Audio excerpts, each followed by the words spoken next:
जब जंग जमल में हज़रत अली अलैहिस्सलाम के खिलाफ हज़रत ज़ुबैर रज़ियल्लाहु अन्हु आए तो हज़रत इमाम हसन अलैहिस्सलाम ने हज़रत अली से फरमाया कि हज़रत ज़ुबैर जंग के लिए आए हैं। हज़रत ज़ुबैर ऐसे सहाबी थे कि वो हर जंग में दुश्मनों के लश्करों में अकेले घुस जाते थे और उनके खिलाफ कोई भी लड़ने को तैयार न होता था। वो इतने बहादुर थे। जब वो हज़रत अली के खिलाफ लड़ने आए तो हज़रत अली ने उनसे फरमाया, ए ज़ुबैर, मैं तुझे अल्लाह का वास्ता देकर पूछता हूँ, क्या तुझे वो दिन याद है जब मैं और तुम रसूल अल्लाह सल्लल्लाहु अलैहि वसल्लम की खिदमत में थे और उन्होंने तुमसे फरमाया था कि ए ज़ुबैर, तुम अली से मोहब्बत करते हो? तो तुमने अर्ज की, या रसूल अल्लाह, मैं अपने फूफीजाद भाई और अपने हम मजहब से मोहब्बत क्यों ना करूँगा। इस पर रसूल अल्लाह सल्लल्लाहु अलैहि वसल्लम ने फरमाया था कि एक दिन तुम अली से नाहक लड़ोगे।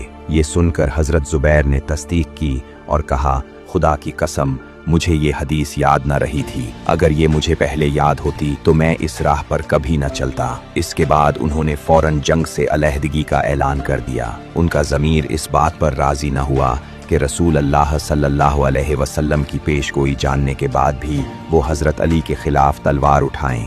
अपने इस फैसले के बाद हज़रत ज़ुबैर मैदान जंग छोड़कर वापस रवाना हो गए।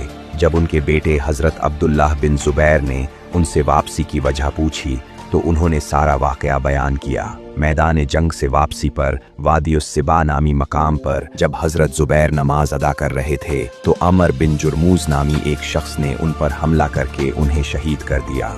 जब अमर बिन जुर्मूज़ हज़रत ज़ुबैर की तलवार और ज़रहा लेकर हज़रत अली की खिदमत में पेश हुआ और अपनी कामयाबी की खबर सुनाई तो हज़रत अली ये सुनकर शदीद रंजीदा हुए और उनकी आंखों से आंसू जारी हो गए। आपने फरमाया, ज़ुबैर के कातिल को जहन्नम की आग की बशारत दे दो।